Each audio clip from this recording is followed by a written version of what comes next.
ශ්‍රී ලංකාවේ සාප්පුවක හරි කාර්යාලයක හරි වැඩ කරන ඔබට ලංකාවේ නීති යටතේ ලැබෙන ආරක්ෂාවන් මොනවාද? ඔබ සේවය නියැලෙන කාල සීමාවට අදාළව ඔබගේ වැටුප තීරණය වන ආකාරය ඔබ දන්නවාද? එහෙම නැත්නම් ඔබ දවසකට වැඩ කළ යුතු පැය ගණන, ඔබට හිමි විය යුතු නිවාඩු දින ගණන ගණනය වන ආකාරය ගැන ඔබ දැනුවත්ද?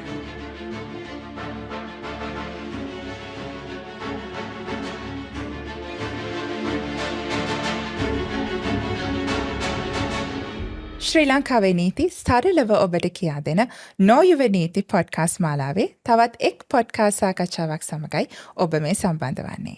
මම වත්සලා සමරසිංහ. අද අපි සාකච්ඡා කරන්න යන්නේ ලංකාවේ ශ්‍රම බලකායේ වැඩි පිරිසකට බොහොමයක් දෙනාට අදාළ වෙන නීතියක් ගැන. ඒ තමයි සාප්පු සහ කාර්යාල සේවක පනත. අපි මේකට කියනවා Shop and Office Act එක කියලා. ඉතින් මේක ගැන කතා කරන්න අපිත් එක්ක සම්බන්ධ වෙනවා ජ්‍යෙෂ්ඨ නීතිඥවරියක්. ඇය ශාමලී රණරාජා මහත්මිය.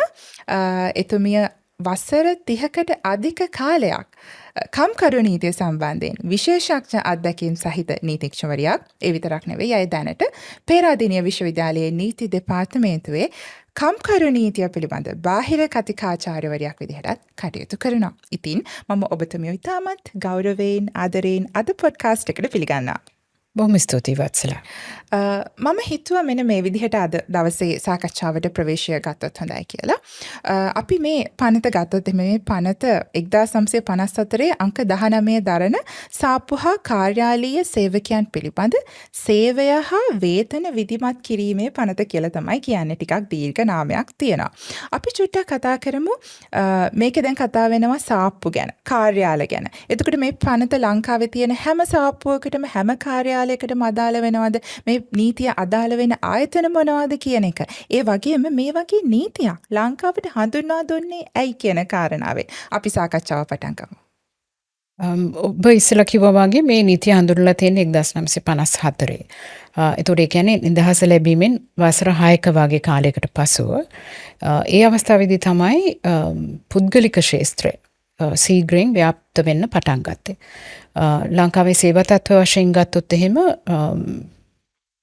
රජයේ සේවය සහ පුද්ගලික සේවය හැටියට කොටස් දෙකක් තියෙනවා.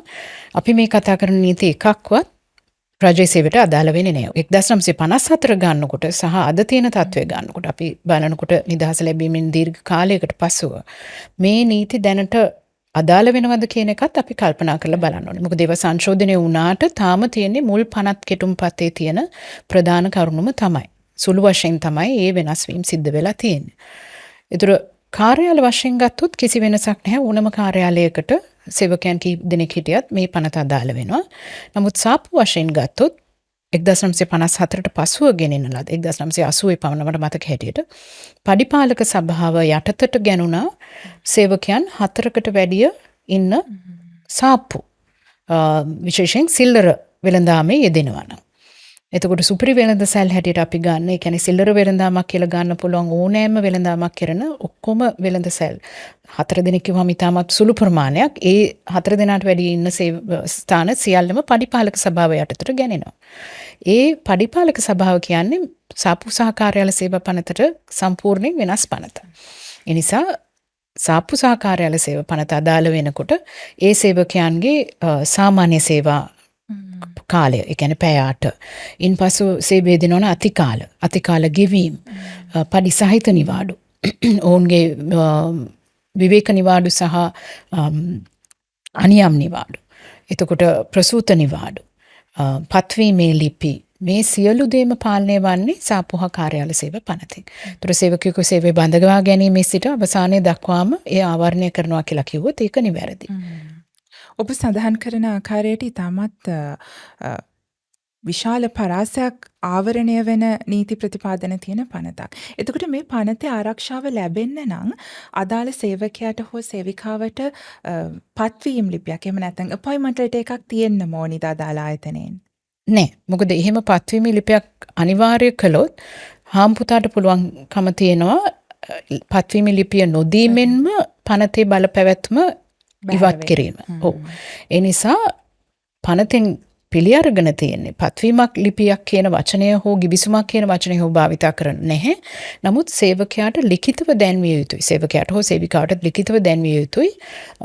පත්වීම කරන දවස පටන් ගන්න දවස, එතකොට සේවය කරන තනතුර, සේවයට අදාළ වැටුප, සේවයට අදාළ පැය ප්‍රමාණය, මේ වගේ විශේෂිත කරුණු රාශියක් දැනුවත් කළ යුතුයි ලිඛිතව කියන එක තමයි තියෙන්නේ. එතකොට අනියම් සේවකයෝ අපි කියන කැෂුවල් වර්කර් කෙනෙක් කියලා. අනියම් සේවකයෙකු ලෙස සලකන සේවකයෙකුට පවා පත්වීම ලිපියක් ඔවුන්ට සාමාන්‍යයෙන් දෙන්නේ නැහැ. එය ඇත්තටම අසාධාරණ ක්‍රියාවක් වෙන්න පුළුවන්. නමුත් මේ කොන්දේසි තියනවා නම් ඔවුන්ට ලිඛිතව යම්කිසි ආකාරයකට පෙන්වීමට හැකි නම් ඒ පනතෙන් ආවරණය ලබනවා. පත්වීම ලිපියක් අවශ්‍ය නැහැ. අවශ්‍ය වන්නේ නැහැ. එතකොට දැන් අපි රැකියාවක් ගැන කතා කරද්දී අපිට තවත් සාකච්ඡාවට ලක් වෙන කාරණාවක් තමයි අවම වයස කියන එක. මේ පනතේ මේක ගැන මොනවද සඳහන් වෙන්නේ? සාප්පුසා කාර්යාලය සේවක පනතේ මේ වයස නියමයක් කරලා නැහැ. ඒ තිබුණා වුණත් 2021 2016 මං හිතන්නේ ගෙනාපු සංශෝධනයකින් සේවය කිරීමේ අමම වයස පනත මගින් 16 හැටියට නියම කරනු ලැබුවා. ඒක යන්නේ ලංකාවේ අනිවාර්ය අධ්‍යාපනයේ යෙදිය යුතු වයසත් එක්ක තමයි යන්නේ. මොකද ඒ වයස අවුරුදු 16. නොමිලේ සේවය අධ්‍යාපනය ලබා දෙනවා නම් අවුරුදු 16ක් අනිවාර්යෙන් පාසලේ සිටිය යුතුයි. ඒ නිසා ඊට කලින් සේවයේ යෙදවීමට හැකියාවක් නැහැ කියන එක අපිට පැහැදිලිව පිළිගන්න පුළුවන්. ඉතින් ඒ නිසා ඉස්සෙල්ලා තිබුණේ 14 කියලා. නමුත් එය 16 දක්වා වැඩි කරා. ඉතින් ඒ කරපු ගමන් දරුවෙකු 16ට අඩු ලංකාවේ සිටින ඕනෑම දරුවෙකුට අවුරුදු 10ක් පාසල් අධ්‍යාපනය ලබා ගැනීමට අනිවාර්ය වෙනවා. එනිසා 16 තමයි සේවයට බැඳිය හැකි අවම වයස. එතනින් කලින් සිද්ධ වුණොත් Tamanගේ පවුලේ රැකියාවක් හැරෙන්න, ඒ කියන්නේ පවුලේ ව්‍යාපාරයක කෙරෙන රැකියාවක් කරන සේවයක් ඇරෙන්න. ඒ කියන්නේ අම්මලා තාත්තලාට උදව් කරනවා නම් පොඩි ගමක කඩයක වගේ ඒ වගේ සේවයක් ඒන් බැහැර වෙනවා. ඒ සේවයක් කිරීමක් රැකියාවකදීමක් හැටියට පිළිගන්නේ නැහැ. නමුත් ඒ ඇරෙන්නට වෙන ඕනෑම සේවයක්, විශේෂයෙන් අපි ගත්තොත් ළමා මෙහෙකාර සේවය වගේ ඉතාමත්ම අනීතිකයි. අපි කතා කරොත් එහෙම දැන් දිනකට මෙන්න මේ පැය ගාන තමයි වැඩ කරන්න නියම කරන්න පුළුවන්. එතකොට මේ පැය ගානට එපිටට ගිහිලා ඊට වඩා වැඩ කරන්නට නියම කළොත් එහෙම යම් ආයතනයක් මගින් මෙන්න මේ ක්‍රියාමාර්ග ගන්න පුළුවන්. මෙන්න මේ වගේ යම්කිසි ආවරණයක් සපයනවාද මේ Shop and Office Act එක හරහා? ඔව්. මේ ආවරණය වන සේවකයන්ට කාන්තා හා පිරිමි විදියට කොන්දේසි දෙවර්ගයක් තියෙනවා.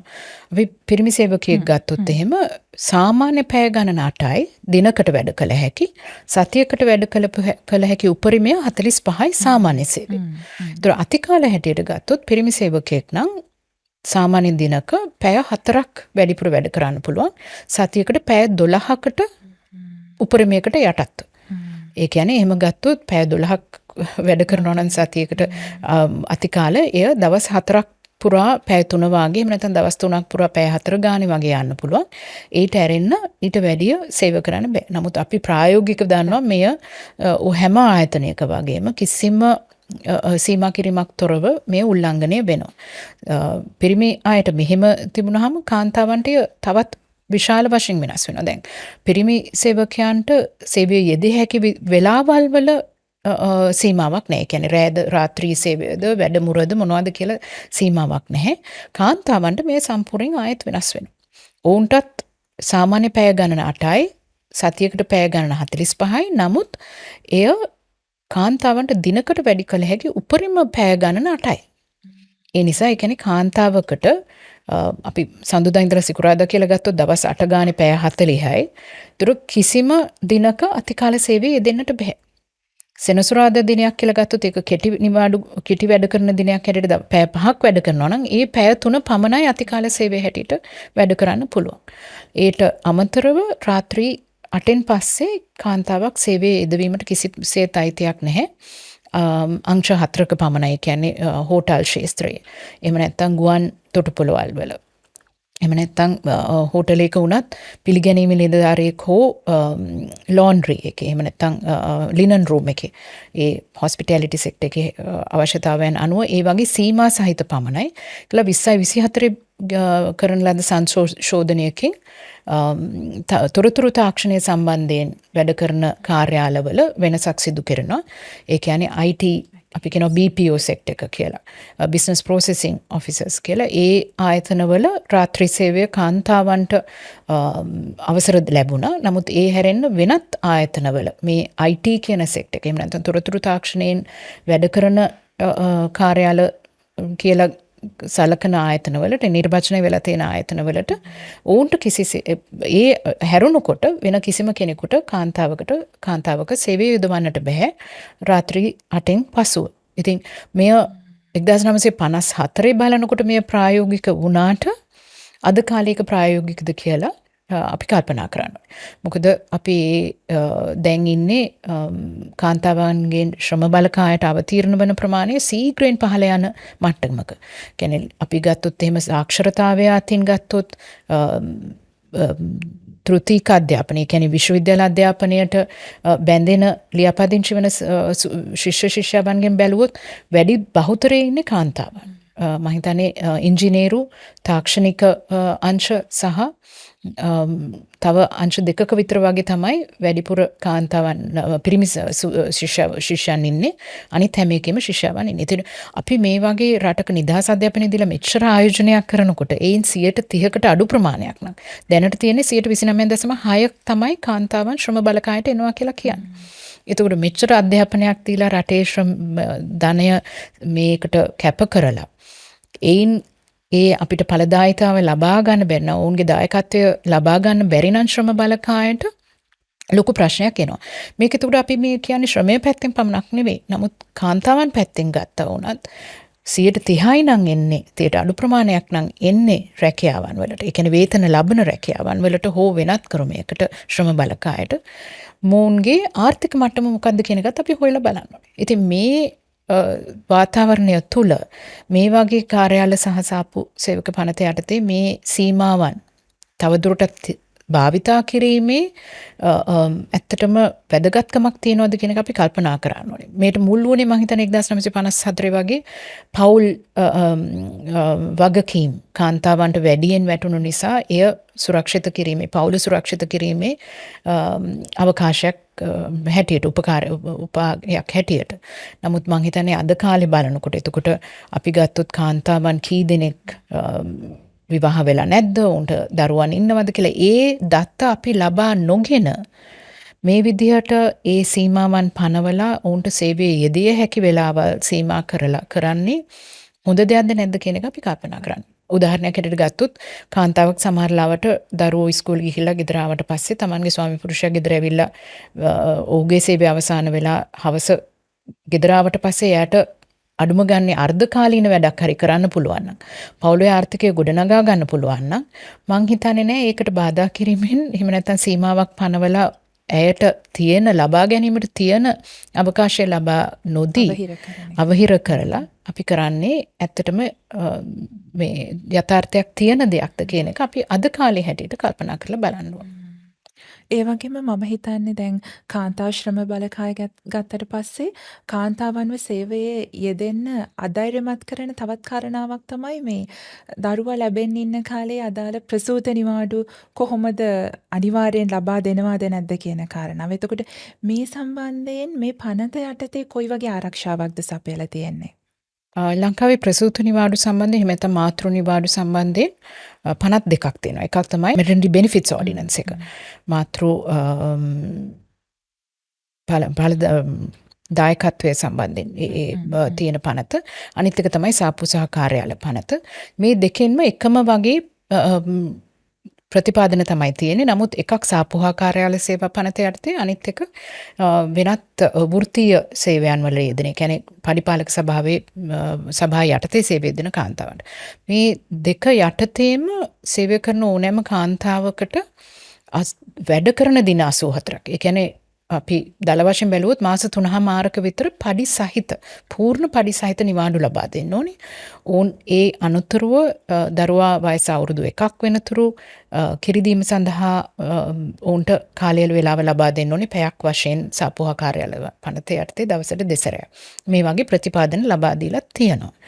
නමුත් මේ ඇත්තටම ක්‍රියාත්මක වෙනවද කියන එක අපි කල්පනා කරන්න ඕනේ. මොකද ලංකාවේ අවිධිමත් ක්ෂේත්‍රයේ සේවය කරන ශ්‍රම බලකාය ප්‍රතිශතය 58ත් ඉක්මවලා ගිහලා මම හිතන්නේ දැනට 62 වාගේ ඉක්මවලා ගිහලා තියෙනවා කොවිඩ් වලට පස්සේ.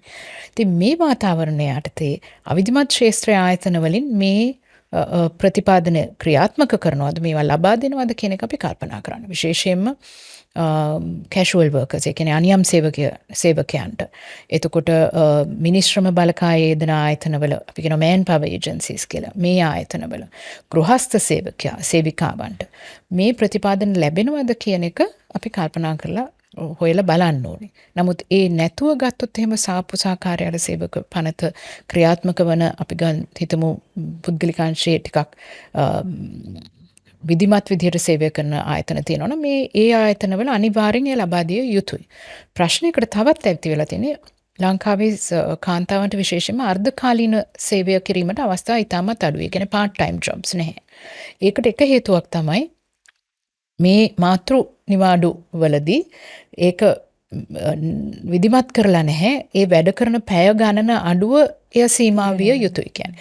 ඒ කියන්නේ පැය 4ක් එක සේවා යෝජකෙක් ළඟ ඊළඟ පැය 4 වෙනත් හාම්පුතෙකු ළඟ සේවය කරත් මුළු කාලයටම නිවාඩු දිය යුතුයි. ඒ කියන්නේ මාස 3මාරක්ම දවස් 84ක්ම පූර්ණ කාලීන පඩි සහිතව නිවාඩු ලබා යුතුයි. එතකොට යම් විදිහක අසාධාරණයක් සිද්ධ වෙන නිසා ඒ හාම්පුතාට හුඟක් වෙලාවට මේ අර්ධකාලීන වගේ අවස්ථා ලංකාවේ අපි දකින්නේ නැහැ වෙන රටවල් වල තියෙනවා වගේ. මොකද ඒ රටවල් වල හුඟක් වෙලාවට මේ මාතෘ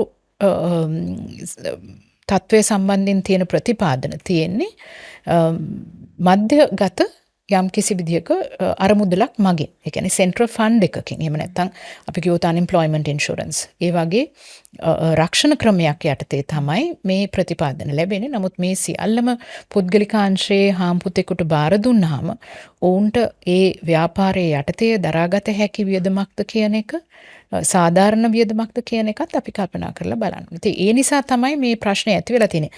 තියෙන ප්‍රතිපාදන ඇත්තටම ඉතාමත් හොඳයි. නමුත් ඒ ක්‍රියාත්මක කිරීමේදී යම් යම් අවහිරතා ඇතිවිය හැකියි. ඔබගේ පැහැදිලි කිරීම අනුව පේන දේ තමයි ලංකාව ඇතුලේ රැකියා සම්බන්ධයෙන් ස්ත්‍රී පුරුෂ සමානාත්මතාවය ඇති කරන්න නම් අපි ගොඩක් ලංකාවේ නීති තවදුරටත් වැඩි දියුණු විය යුතුයි. තව බොහෝ දුර අපිට යන්නට තියෙනවා කියන කාරණාව. ඔව්.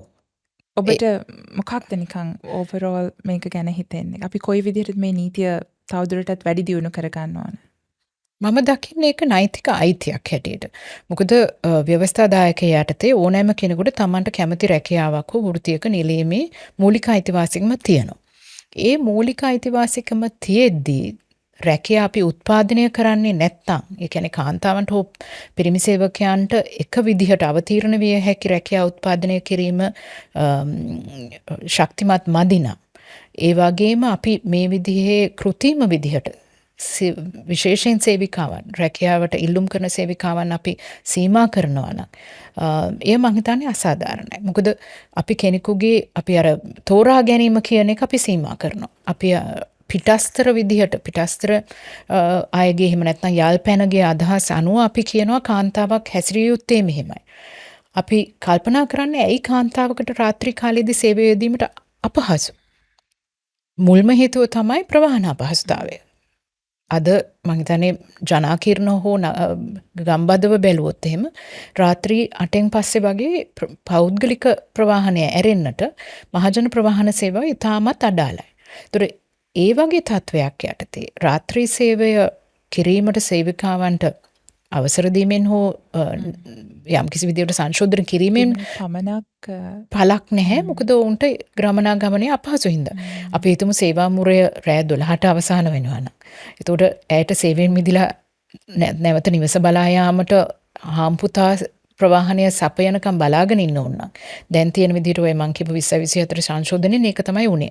IT අංශයේ එහෙම නැත්නම් තොරතුරු තාක්ෂණ අංශයේ සේවිකාවන් රාත්‍රී සේවයේ දිවිය හැකි. නමුත් ඔවුන්ට ප්‍රවාහන පහසුකම් ලබා දීමේ වගකීම හාම්පුතා වෙත පැවරෙනවා. ඉතින් මේ ආයතන සාමාන්‍යයෙන් ගෝලීය වශයෙන් ක්‍රියා කරන නිසා සහ ඔවුන්ගේ වත්කම් වශයෙන් බැලුවොත් එහෙම ඉහළ තලයක ඉන්න නිසා දැනට දරාගත හැකි කියලා හිතන්න පුළුවන්. නමුත් මේට අමතරව මෙය වෙනත් ශ්‍රේෂ්ඨවට දීර්ඝ කරලා හාම්පුතාට ඒ බර පැවරුවොත් එය සාධාරණද කියන එක අපි කල්පනා කරලා බලන්න ඕනේ. මොකද මහජන ප්‍රවාහනය සම්බන්ධයෙන් වගකීම පැවරෙන්නේ රජයට.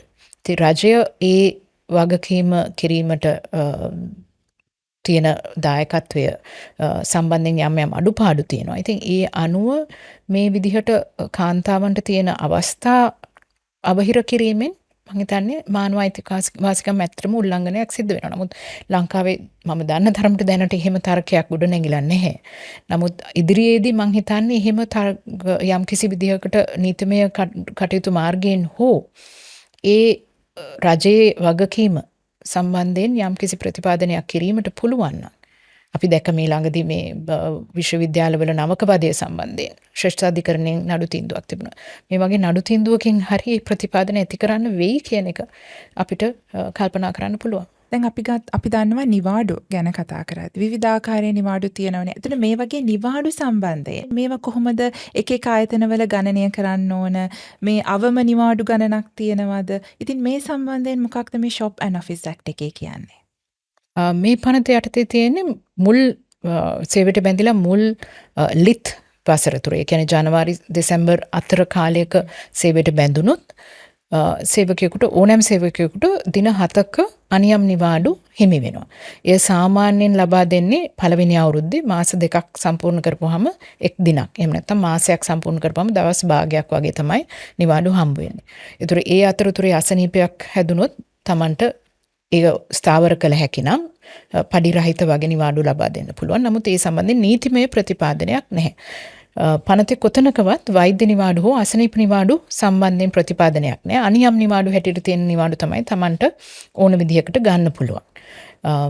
විවේක නිවාඩු කියන එක එහෙම නැත්නම් අපි annual leave කියලා කියන වාර්ෂික නිවාඩු විවේක නිවාඩු කියන නිවාඩු ක්‍රියාත්මක වන්නේ ලිත් දෙවන ලිත් වසරේ සිට. ඒ කියන්නේ නොවැම්බර් 1 වෙනිදා තමන් සේවයට බැඳුනත් ඊළඟ අවුරුද්දේ ජනවාරි මාසයේ ඉඳලා තමන්ට විවේක නිවාඩු කියන නිවාඩු උපරිමය 14ක් හැටියට අයිති වෙනවා. මේකට රීතියක් තියෙනවා ඒ ගණනය කිරීම සම්බන්ධයෙන්. ජනවාරි 1 වෙනිදා ඉඳලා මාර්තු 31 වෙනකන් කාලය තුල සේවයට බැඳුනොත් 20යි 26යි දින 14ක් හිමි වෙනවා. ඊට පස්සේ බැඳුනොත් අඩු වෙමින් තමයි තමන්ට හිමිවන්නේ. නමුත් දල වශයෙන් ගත්තොත් තමන් සේවය කරන්නේ ස්ථිරපත් වීමක් උඩ හෝ තමන් සේවය කරන්නේ සේවා කාල නියමිත සේවා ගිවිසුමක් යටතේ කියනවා. අපි කියනවා ෆික්ස් ටර්ම් කොන්ට්‍රැක්ට් කියලා. කොන්ට්‍රැක්ට් බේසිස් කියලා කියනවා. ඒ යටතේ තියෙන සේවකය කරන ඕනෑම සේවකයෙකුට පළවෙනි වසරේ දින 7යි ඒ සේවය නොකඩවා දෙවනි ලිත් වසරටත් ක්‍රියාත්මක වුණොත් දින 14ක උපරිමයකට යටත්ව වාර්ෂික නිවාඩු හිමි වෙනවා. කියන්නේ විවේක නිවාඩු කියලා. මේ නිවාඩු දින 7ක් එක දිගට ගැනිය යුතුයි කියලා ප්‍රතිපාදනයක් දෙනවා. කිසිම ආයතනයක බැංකුවල ඇරෙන්න මෙය දැනට ක්‍රියාත්මක වන්නේ. මොකද දෙපාර්ශ්වයෙන්ම සේවකයොත් මේක අවශ්‍යයි කියලා හිතන්නේ. නමුත් සේවා යෝජකයාත් මේ අවශ්‍යයි කියලා හිතන්නේ. නමුත් ඒට හේතුව තමයි සේවකයෙකුට දින 7ක වැඩ කරන දින 7ක. ඒ කියන්නේ අපි හිතමු සතියන්තයක් එක ගත්තොත් දින 10ක් 12ක් වගේ කාලයක් සේවයෙන් ඉවත් වෙලා සම්පූර්ණයෙන් තමන්ගේ මනස නිදහස් කරගත යුතුයි කියන එක නීතියෙන් පනවලා තියෙනවා. නමුත් ඒක ක්‍රියාත්මක වෙන්නෙත් නැහැ. කවුරුත් ඒක ක්‍රියාත්මක කළ යුතුයි කියලා ඉල්ලා හිටින්නෙත් නැහැ. ඊට ඇරෙන්නට සාමාන්‍යයෙන් වාර්ෂික නිවාඩු කියන එක හාම්පුතා සහ සේවකයා අතර එකඟතාවය මත තමයි ඒ ලබා ගන්න පුළුවන්. ඒ කියන්නේ අපි ගත්තොත් එහෙම ආයතනයට පුළුවන් ජනවාරි මාසේ කියන්න හැමෝටම ඕගොල්ලෝ විවේක නිවාඩු ගන්න බලාපොරොත්තු වන කාල පරිච්ඡේදය මට දන්වන්න. එතකොට මම මේක යම් කිසි විදිහකට හසුරවා ගන්න බලන්න. මොකද නැත්නම් ඔක්කොම එක දවසේ නිවාඩු ගියොත් අවුරුද්දට හරි නත්තල් වලට හරි එතකොට සේවය සම්බන්ධයෙන් ප්‍රශ්නයක් ඇති වෙන නිසා එයට අවකාශ තියෙනවා. නමුත් ප්‍රශ්නේ වෙලා තියෙන්නේ හුඟක් ආයතනවල දෙසැම්බර් 31 වෙනකොට වාර්ෂික නිවාඩු ඉතිරි වෙලා තියෙනවා නම් අපි ඒට ගෙවීමක් කරනවා කියන ප්‍රතිපත්තිය ප්‍රකාශ කරලා තියෙනවා. එතකොට ප්‍රශ්නයක් සිද්ධ වෙනවා. මොකද සේවකයා දින 14ක වේතනයක් යන්නේ මාස භාගයක වේතනයක්. ඒ නිසා පෙළඹ වෙනවා Tamanට හිමි නිවාඩු පවා නොගෙන සිටින්න. මෙය නීති විරෝධී. එක අවස්ථාවක හැරෙන්නට කිසිම විටක සේවකයෙකුගේ වාර්ෂික නිවාඩු වලට ගෙවීමක් කරන්න බෑ. අනියම් නිවාඩු වලට කිසි බාධාවක් නැහැ. අනියම් නිවාඩු ඉතුරු වෙලා තියෙනවා නම් 7ක් දීලා තියෙනවා නම් සමහර ආයතනවල වෛද්‍ය නිවාඩු දෙනවා තව දවස් 7ක්. ඒතර මේ නිවාඩු දෙවර්ගය ඉතුරු වෙලා තියෙනවා නම් ඒකට ගෙවනවා කියන එක කිසි ප්‍රශ්නයක් නැහැ. නමුත් වාර්ෂික නිවාඩු වලට ගෙවීම අතිරික්තය සඳහා ගෙවීම 100%ක් තහනම්. මොකද වාර්ෂික නිවාඩු ගන්න මේ අවුරුද්දේ සේවය කළොත් එන අවුරුද්දේ තමයි එය අපි පාවිච්චි කරන්නේ. ඉතින් මේ විවේක නිවාඩු ඉතුරු වුණොත් වාර්ෂික නිවාඩු ඉතුරු වුණොත් ඒකට ගෙවීමක් කිරීම නීති විරෝධී. මොකද සේවකයා එතකොට කිසිම විදියක විවේකයක් නොගෙන සේවයේ යෙදීමට පෙළඹෙනවා ආර්ථික අපහසුතා නිසා. ඒ සඳහා ගෙවීමක් කළ හැකි එකම අවස්ථාව සේවකයා සේවයෙන් ඉල්ලාස් වෙන අවස්ථාවේදී. දීලා තියෙන දැනුම් දීමේ කාලය අපි හිතමු මාසයක් කියලා. ඒ මාසය තුල අනිවාර්යයෙන්ම මේ විවේක නිවාඩු ලබා ගැනීමට අවසර දිය යුතුයි.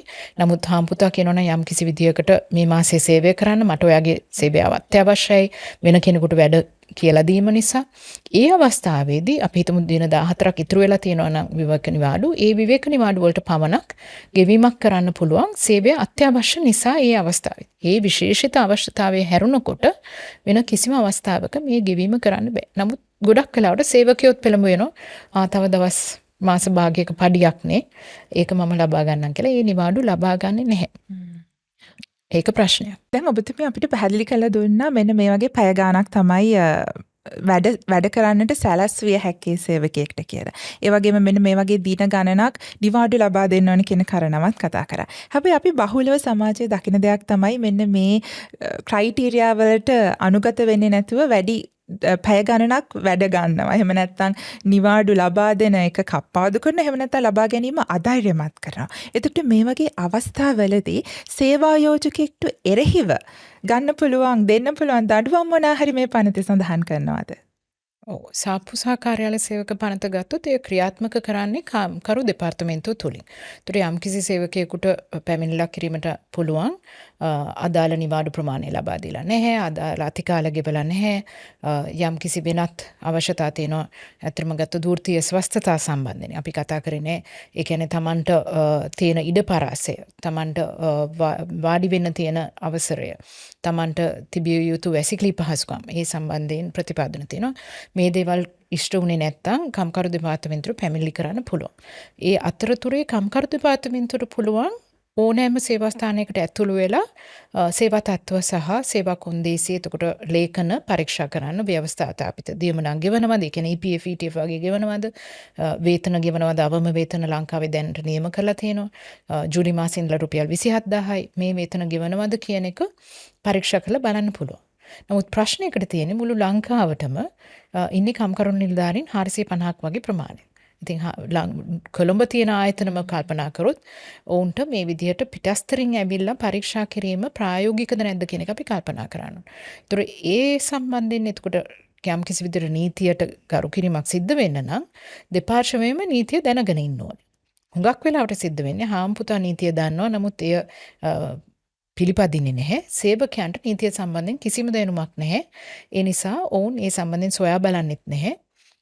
ප්‍රශ්න කරන්නෙත් නැහැ. දැන් උදාහරණයක් හැටියට ගත්තොත් අපි ඉස්සෙල්ලා කතා කරද්දී කිව්වා මම සුපිරි වෙළඳ සැල් අයත් වෙන්නේ නැහැ මේ පනතට. ඒ යන්නේ පරිපාලක සභා පනතට.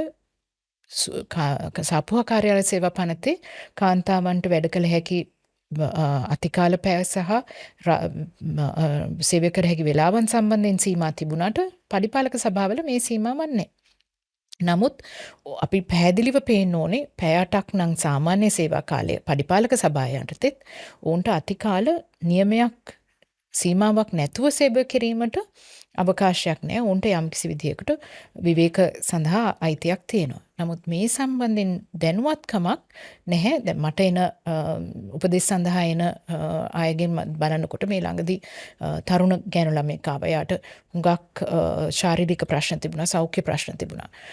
ඒතර ඒ සම්බන්ධයෙන් අපි නීති උපදෙස් නොමිලේ ලබා දෙන ආයතනයකට මම දායකත්වය ලබා දෙනවා. එතනදී කතා කරනකොට ඇයගෙන් අහනකොට ඇයගේ අවම වේතනය ඇය දන්නේ නැහැ ලංකාවේ අවම වේතනය 27000යි කියලා. එයා කියනවා නෑ මගේ මූලික වැටුප ඒට අඩුයි. එතකොට වැඩ කරන පැය ගණන ගත්තහම කිසිම අවබෝධයක් නැහැ. වේතනය අපි හිතමු රුපියල් එයාගේ මූලික වැටුප රුපියල් 25000 එයත් නීති විරෝධී. එතකොට ඇයගේ පසුගිය මාස වේතනය රුපියල් 40000යි. ඒ කියන්නේ රුපියල් 15000ක් තව වැඩිපුර අතිකාල හැටියට එයා සේවය කළා තිනවා. මෙය කොහොමද සිද්ධ වුණේ කියලා අහපුවාම එයා දන්නේ නැහැ. අතිකාල පැයට ගෙවන ගාන දන්නේ නැහැ. මොකද අතිකාල පැයකට සාමාන්‍යයෙන් පැය එකහමාරක වේතනයක් ගෙවන්න ඕනේ. අපි හිතමු පැයක වේතනය අපිට හදන්න ඕනේ දවසේ වේතනය 8න් බෙදලා. ඒ එන ගාන වගේ එකහමාරක් ගෙවන්න ඕනේ අතිකාල හැටියට. ඉතින් මේ සේවිකාව දන්නේ නැහැ අතිකාල පැය කීයක් වැඩ කළාද? එතකොට ඒට ගෙවීම කොහොමද මේ වේතනය හැදුනේ කියන එකවත් දන්නේ නැහැ. ඉතින් නීතිය දැනීම සහ නොදැනීම අතර විශාල පරාසයක් තියෙනවා මේ දෙකොට්ටාශය අතර, සේවක සහ සේව්‍ය කියන කොට්ටාශ දෙක අතර. ඉතින් මම හිතන්නේ මේ ළඟදී මම දැක්ක ප්‍රවෘත්ති මාධ්‍යවල පළ වුණා නව අධ්‍යාපන සංශෝධන යටතට ගේන්න අදහස් කරනවා නීතිය සම්බන්ධ දැනුම.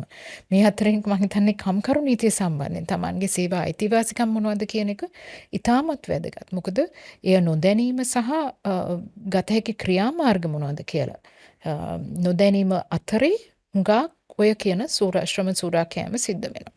ඉතින් සුළුම උත්තරය තමයි යම් කිසි විදිහකට Tamanට යම් අසාධාරණයක් සිද්ධ වෙනවා කියලා හිතෙනවා නම් ළඟම තියෙන කම්කරු කාර්යාලයට යන්න.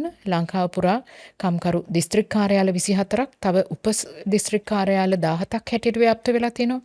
කොළඹ නගරය පුරාවට කම්කරු කාර්යාල පිහිටලා තියෙනවා. විද්‍යුත් තැපැල් මාර්ගයෙන් හෝ අන්තර්ජාල මගින් ඔවුන්ට සම්බන්ධ විය හැකි. ඔවුන්ගේ වෙබ් අඩවිය සහ ඔවුන්ගේ විද්‍යුත් තැපැල් සියල්ල පළ වෙලා තියෙනවා වෙබ් අඩවියේ. ඉතින් ඒ මගින් හෝ යම් කෙටි පණිවිඩයක් මගින් හෝ දැනගත හැකි තමන්ට යම් කිසි අසාධාරණයක් සිද්ධ වෙනවද කියලා. ඒතර ඒ අසාධාරණයක් සිද්ධ වෙනවා කියලා තියෙනවා නම් සාමාන්‍ය විදිහට නීති උපදෙස් අවශ්‍යවත් නැහැ. තමන්ට සිද්ධ වෙන අසාධාරණේ ලියලා ළඟමැති කාර්යාලයට හෝ කොළඹ මහලේකම් කාර්යාලයට හෝ පැමිණිලා කර හැකි. දැන් labourdepartment.gov.lk කියන වෙබ් අඩවියට ගියොත් අන්තර්ජාලය මගින් පැමිණිල්ල කළ හැකි කෙටි ක්‍රමයක් තියෙනවා. ඒ ඉතාමත් සාර්ථකව සිද්ධ වෙනවා. ඒ වෙලෙම Taman පැමිණිල්ල මොන ආකාරයේ එකක්ද සිංහල දෙමළ ඉංග්‍රීසි ඕනෑම භාෂකින් අවතීර්ණ විය හැකි. ඒතර එතන Tamanගේ අතිකාල සම්බන්ධයෙන් ප්‍රශ්නයක් නම් ඒ සඳහන් කරපු ගමන් පැමිණිල්ල බාර දුන්න ගමන් Tamanට SMS පණිවිඩයක් කෙටි පණිවිඩයක් එනවා අංකයක් සහිතව. එය ඉදිරියට යන්නේ කොහොමද කියලා. එතකොට ඒක අදාළ කාර්යාලයට එවෙලෙම යොමු වෙනවා. ඉතින් මේ වගේ ඉතාමත්ම පහසු ක්‍රමවේද තියෙද්දි ලංකාවේ ඇත්තටම මම දකිනවා උදාසීන බවක් Tamanගේ අයිතීන් සම්බන්ධයෙන් ක්‍රියාත්මක වීමට මේ රැකියා ශාස්ත්‍රයේ. අනිත් දේවල් වලට නම් හුඟක් වෙලාවට ඕන නැති විදිහට තරම් ක්‍රියාත්මක වීමට ප්‍රවණතාවයක් මම ප්‍රායෝගික වශයෙන් අත්දැකලා තියෙනවා. ඔබතුමිය මේ කතාව කියාගෙන ඇති මට තවත් හිතුන දෙයක් තමයි දැන් අපි බහුලව දකින තව දෙයක් තියෙනවා විවිධ හේතුන් මත ලබා දෙන වැටුප කප්පාදු කරන්නට උත්සාහ කරනවා. දඩ ගෙවීම් කියලා වෙන්න පුළුවන් විවිධ හේතු දාලා මෙහෙම මේ අඩු කරනවා දෙන වැටුපත් කප්පාදු කරනවා. මෙහෙම කරන්න පුළුවන්ද? මේ නීතිය මොකද කියන්නේ මේ සම්බන්ධයෙන් දේවල් වළක්වන්න? ඉතින් මේ සියල්ල සම්බන්ධයෙන් පැහැදිලි ප්‍රතිපාදන තියෙනවා.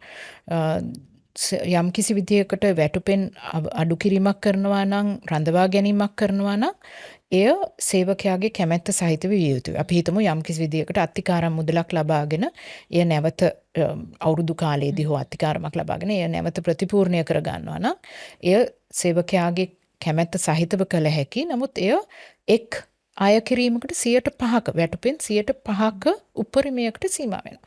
ඒ කියන්නේ වැටුම අපි ගත්තොත් රුපියල් 50000යි නම් ඒයින් අඩු කරන්නට පුළුවන් රුපියල් 2500ක් වගේ ඉතාමත් සුළු ප්‍රමාණයක් පමණයි ඒ අත්තිකාර මුදල සම්බන්ධයෙන්. ඒක වෙනත් බැංකුවකට ණයක් ගෙවීමට යම් කිසි විදිහකට උපදෙස් දෙන්න පුළුවන්. නමුත් ඒ සියල්ලම මේ 5% උපරිමය සහ මුළු වශයෙන් ගත්තොත් පඩියෙන් 60%කට වැඩියෙන් ඒ විදිහට අය කර ගැනීමට හැකියාවක් නැහැ. නමුත් මම අත්දැකීමෙන් දන්නවා සමහර ආයතන තියෙනවා ඔවුන්ගේම බැංකුව හරහා ණය මුදල් ලබා දීලා. මේ සේවකයන්ට අවුරුදු 5කට වගේ ඒක නැවත ගෙවීමේ වැඩපිළිවෙලක් සකස් කරලා දීලා 75%කට වැඩිය රඳවා ගන්න වෙලාවල් තියෙනවා වේතනයෙන්. ඒකල සේවකයන්ට සේවයෙන් ඉවත් වෙලා යාමට නොහැකි විදිහට ඒ බැඳීමක් සිදු කර ගන්නවා. මොකද ඔවුන් ඒකට අපකරුවන් සොයාගත යුතුයි. ඉතින් අපකරුවන්ට ප්‍රශ්නයක් එන නිසා සේවයෙන් ඉවත් වෙලා යන්න බෑ. ඒතර ඇත්තටම මම දකින්නේ ඒක නූතන වහල් සේවයේ යෙදවීමක් හැටියට. මොකද ඊටමත් පොඩි වේතනයක් ගෙවලා ඒිනුත් 75%ක් රඳවගෙන නීති විරෝධීව ඊට පස්සේ සේවකයාට සේවයෙන් ඉවත් වෙලා යා නොහැකි විදිහට ගිවිසුම් අත්සන් කරලා ඔවුන් සමහරවිට දන්නේ නැහැ ගිවිසුමේ මොනවද තියෙන්නේ කියලා. මේ විදිහට රඳව ගන්න අවස්ථා තියෙනවා. ඉතින් මේ සම්බන්ධයෙන් ඇත්තටම දැනුවත් වීම තමයි එකම මාර්ගය. නමුත් මෙච්චර මම හිතන්නේ පහසුවෙන් තොරතුරු හොයා ගැනීමේ මාර්ග තිබිලත් සේවකයන්ට එක විද්‍යුත් තැපැල් පණිවිඩයකින් හෝ පැමිණිල්ලකින් හොයාගන්න පුළුවන් Tamanට මේ කෙරෙන කප්පාදුව සාධාරණද කියන එක. එය සිද්ධ කරන්නේ නැතුව ඒ සම්බන්ධයෙන් ඇත්තටම ඒක දරාගෙන ඉන්නවා සමහරලාට කර්මය කියලා හිතාගෙන. නමුත් එය ඇත්තටම නූතන වහල් සේවයේ යෙදවීමක්. ඉතින් වෙනවත් විදිහකට දඩ ගහනවා නම් කාට හරි ඒ දඩ සම්බන්ධයෙන් හෝ අයකර ගැනීම සම්බන්ධයෙන් හුඟක් වෙලාවට අනිවාර්යෙන්ම කම්කරු කොමසාරිස් ජෙනරාල්තුමාගේ අවසරය සහිතව ස්ථාපනය කරන ලද දඩ මුදල් සම්බන්ධ අරමුදලක් තියෙන්න ඕනේ හාම්පුතාගේ. එයට හැම දෙයක්ම දඩ ගහන්නත් බෑ. දඩ අය කළ හැකි දේවල් තියෙනවා. ඒ කියන්නේ යම් කිසි විදිහකට නිවෙනය කඩ කිරීමක් ඒ සම්බන්ධයෙන් ප්‍රචාරණය කරන ලද යම් කිසි ස්වරූපයක් තියෙන්න ඕනේ. ඒ සමග ඒ දඩ අරමුදලේ තියෙන යම් කිසි මුදලක් මුළු මුදලක් හාම්පුතාට ලබා ගන්න බෑ. එය සේවකයන්ගේ සුබසිද්ධිය සඳහා භාවිතා කළ යුතුයි. ඒ කියන්නේ අපි හිතමු යම් කිසි විදිහට මරණ ආධාර ව්‍යාපෘතියකට හෝ ඒ මුදල යෙදවිය යුතුයි. නැත්නම් වාර්ෂික විනෝද චාරිකාවට ඒ වගේ යම් දෙයකට සේවක සුබසිද්ධිය නිසා මිසක අර මුදල Tamanගේ පාවිච්චියට සේවා යෝජකයාට ගන්න විදිහක් නැහැ. එතකොට අපි ගත්තොත් එහෙම හෝටල් ක්ෂේත්‍රයේ අපි දකිනවා සමහර වෙලාවට භෝජන ශාලාවක අපි හිතමු ඒ පිඟන් කෝප යනාදී යම් කිසි විදිහකට කැඩී බිඳී ගියොත් එයත් අය කරගන්නවා ඒ සේවකයාගේ වේතනෙන්. ඉතින් ඒතර ඒවා සම්බන්ධයෙන් Taman රක්ෂණයක් ලබා තිබිය යුතුද? ඒවා සාමාන්‍යයෙන් සේවක යම් කිසි ව්‍යාපාරයක් කරගෙන යාමේදී ඇතිවන සාමාන්‍ය සිද්ධීන් හැටියට සැලකිය යුතුද? සේවකයාගේ යම් නොසැලකිලිකමකින් තොරව අපි හිතමු ආපු අමුත්තෙක් තමන්ගේ ඇඟේ හැප්පිලා පිඟන් කොප්ප බිඳලා ගියොත් එතකොට ඒක ස්වයංක්‍රීයව සිද්ධ වෙනවද ඔවුන්ගේ වේතනයෙන් අඩුවම් කර ගැනීම මේ වගේ කරුණු රාශියකට යටත්ව තමයි මේ අඩු කිරීම සිද්ධ කරන්න පුළුවන්. නමුත් මේ සම්බන්ධයෙන් තියෙන දැනුවත්කම ඉතාමත්ම අල්පයි. මං හිතන්නේ අපි ගොඩක් දේවල් කතා කරා මේ නීතිය සම්බන්ධයෙන්. තාප්පුවක හරි කාර්යාලයක හරි වැඩ කරන සේවකයෙකුට එදිනෙදා පැන නගින ගැටලු මේ ගැටලු වලට මේ නීතිය මොනවද කියන්නේ කියන කාරණාවන් අපි සාකච්ඡා කරා. මම කැමති පොඩ්ඩක් ආපහු අපි පෙර සඳහන් කරපු කාරණාවකට යන්න. ඔබතුමිය කිව්වා මේක මේ නීතිය ගෙනාවේ 1954 කියලා. නිදහසෙන් අවුරුදු කිහිපයකට පස්සේ තමයි මේ පනත අරන් එන්නේ. හැබැයි තවමත් මේ නීතිය ක්‍රියාත්මකයි. අදට ගැලපෙනවද මේ නීතිය? මේ නීතියේ ප්‍රායෝගිකත්වය කොහොමද? මේ 2025 වෙන විට කියන කාරණාව අපිට චුට්ටක් පැහැදිලි කරලා දෙන්න. මේක අපි ඇත්තටම මුළු කම්කරු නීති දිහාම බලන්න ඕන ප්‍රශ්නයක්. මොකද මේක තියෙන්නේ කෑලි කෑලි වලට කඩලා අමුණලා හදාගත් කම්කරු නීතියක්. ඒ කියන්නේ පඩිපාලක සභාවට එකක්. අපි හිතමු මේ ආයතනය සුදු පවිත්‍ර කරන්න සේවිකාවක් එනවා නම් ඇයට තියෙන අයිතීන් වෙනස් මේ කාර්යාලයේ වැඩ කරන ලඝු ලේවිකාවකට එක සංසන්දනය කළොත්. ඉතින් මම දකින්නේ මේ ඇත්තටම මේ දැනට නූතන කාලයට සුදුසු නොවන ක්‍රමයක් හැටියට. ඕනෑම වැඩ කරන සේවකයෙක් කාන්තාව වේවා පිරිමි වේවා ඔවුන් හැම දිනාටම සම අයිතීන් තිබිය යුතුයි. ඒ කියන්නේ සම නීතියක් තිබිය යුතුයි. ඉතින් මේ කැඩිලා කෑලි කෑලි කොට්ටාශවලට වෙන් කරලා තියෙන නීතිය වෙනුවට මම දකින්නේ මුළු රටටම වැඩ කරන හැම සේවකයෙකුටම අදාළ වන විදිහේ නීතියක් ගේන්න ඕනේ වෙන රටවල් වල තියෙනවා වගේම අපි විශේෂ ශේත්‍රවලට විශේෂ ආරක්ෂණය කරන්න පුළුවන්. ඒ කියන්නේ රාත්‍රී සේවය සම්බන්ධයෙන් ඕනෑම සේවකයෙකුට ප්‍රවාහනයට අයිතිය තියෙනවා කියලා කියන්න පුළුවන්. මොකද කාන්තාවන් පමණක් නෙවෙයි මහජන ප්‍රවාහනය යන්නේ. පිරිමි සේවකයන්ුත් යනවා. ඉතින් ඒගොල්ලොන්ට ඔක්කොටම එක විදිහේ සමාන අයිතිවාසිකම් තියෙන නීතියක් ඇති කළ යුතුයි. විශේෂ ආරක්ෂණය දෙන්න අවශ්‍ය තැන් ඒ කියන්නේ අපි හිතමු වරායේ සේවය කරන සේවකයෝ උන් ඉහළ තැන්වල වැඩ කරනවා. ඒකට ඒ සම්බන්ධයෙන් ආරක්ෂණය ඒව වෙනම අපිට ගේන්න පුළුවන්. නමුත් මේ කෘෂිකාර්මයේ යෙදෙන සේවකයන්ට එක නීතියක්, කර්මාන්ත ශාලාවල යෙදෙන අයට එක නීතියක්. මේක දැන් ඇත්තටම යල් පැන ගිය ක්‍රමවේදයක්. ඉතින් ඒක ඉවත් කරලා එක නීතියක් ගේනෝනේ. මෙයට ඇත්තටම උත්සාහයක් දැරුවා 2023 ඒකාබද්ධ කම්කරු නීතියක් හැටියට කෙටුම්පතක් ඉදිරිපත් කළා. නමුත් ඒ කරලා තිබුණේ පනත් 13ක් එකතු කරලා එක පනතක් හදලා. එතකොට පිටු 206ක් මන් දන්න තරමින් එක පුද්ගලයෙක් නැහැ මේක කියවපු එක සිංහලෙන් තිබුණේ. ඒ නිසා දෙමළ බසින් බස පමණක් භාවිතා කරන හෝ ඉංග්‍රීසි බස දෙමළ බස දන්න කෙනෙකුට මේක භාවිතා පරීක්ෂා කිරීමට අවස්ථාවක් ලැබුණේ නැහැ. ඒ ලොකු දුර්වලකමක්. ඒ ඇරෙන්නට එය ඇත්තටම ප්‍රායෝගික ලෙස භාවිතා කර හැකි නීතියක් නෙවෙයි. එය සරල කිරීමක් නෙවෙයි, තව ව්‍යාකූල කිරීමක් මම දැක්කේ. ඒතර එක නීතිඥවරයෙක් නෙවෙයි, නීතිඥ මණ්ඩලයක් ඉන්න ඕනේ හැම ආයතනයකටම මේක තේරුම් ගන්න. කිසිම තනි සේවකයෙකුට මේක තනියම කියවලා තේරුම් ගන්න පුළුවන් ක්‍රමයක් නෙවෙයි. ඉතින් අපිට අවශ්‍ය වෙන්නේ ඇත්තටම මේ යම්කිසි විදිහකට සරල කරලා හදන නීති ක්‍රමයක්. පාසලෙන් ඉවත් වෙනකොට වසර 10ක් හෝ 12ක් හෝ අධ්‍යාපනය හමාරලා තමන් ශ්‍රම බාලකායට අවතීර්ණ වෙනකොට තේරුම් ගත හැකි කම්කරු නීතියක් අපිට අත්‍යවශ්‍යයි. එය සිද්ධ නොවන්නේ නම් අපි දැන් දකින මේ ප්‍රවණතාවය තවත් වැඩි වෙනවා. දැනට අපි දකින්නේ මම කම්කරු නීතින් සහ කම්කරු ශාස්ත්‍රය සම්බන්ධයෙන් වෙනත් පරීක්ෂණ කරනවා වෙනත් ජාත්‍යන්තර සංවිධාන සමග. ඉතින් අපි මෙහිදී දකින්නේ හුඟක් දෙනා මේ පාසලෙන් ඉවත් වුණාම අපි ඉස්සර දකින වේතන ලබා ගැනීම රැකියාවලට නෙවෙයි යන්නේ තමන් ස්වයං සේවයේ යෙදවීමක් සිද්ධ වෙනවා. විශේෂයෙන් පික්මී ප්ලැට්ෆෝම් ඉකොනොමි එකේ Uber ඒ වගේ ආයතන හරහා. ඉතින් එය ඉතාමත් භයානකයි. හේතුව තරුණ සේවකයන් ඔවුන්ගේ ඵලදායීතාවය ඉතාමත් ඉහළ කාලයේදී මේ වගේ සේවාවල නියත වෙනවා කියන්නේ ඔවුන් නැවත ශ්‍රම බලකායේ වේතන ලබන සේවකයන් හැටියට ඇතුළත් වීම ඉතාමත්ම අවමයි. ඒ පමණක් නෙවෙයි ඔවුන්ට සමාජ ආරක්ෂණ ක්‍රමයක්. ඒ කියන්නේ EPF ETF වලට අයිතියක් නැහැ. ඔවුන්ට කිසිම ආකාරයකින් වෘත්තීය ස්වස්ථතා සම්බන්ධයෙන් අයිතියක් නැහැ. පරිසහිත නිවාඩු මේ වගේ දේවල් කිසි දෙයක් හිමිවන්නේ නැහැ. ඒ නිසා ශ්‍රමය සූරාකැම ඔබ ඉස්සෙල්ලා කතා කරපු මේ තත්වයේ යටතේ සිදුවීම අනිවාර්ය බවට වත් වෙනවා. ඉතින් ඒ නිසා මේ නීති ඉදිරියට සරල කරලා සේවකයන්ට තේරුම් ගන්න පුළුවන් විදිහට තමන්ගේ සේවා තත්ත්ව හඳුනාගෙන මේ දේ නීති විරෝධී කියලා පැමිණිලි කිරීමෙන් හෝ හාමුදුරුවෝ සමග කතා කිරීමෙන් ඒවා නිවැරදි කර ගැනීමට හැකියාවක් එන විදිහේ නීතියක් අපි හැදුවේ නැත්නම් ඔබටත් මටත් මේ කතිකාව තව දිනක් අවුරුදු 10කට පස්සේ හරි අපිට සිද්ධ කරන්නට කියලා මම හිතනවා කනගාටුවෙන් හිතනවා. බොහෝමත්ම ස්තුතියි ඔබතුමියට.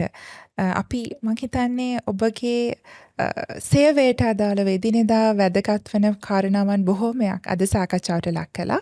අපි දැන් එළඹිලා ඉන්නේ අද දවසේ No Yuva Neeti podcast සාකච්ඡාවේ අවසානයේට.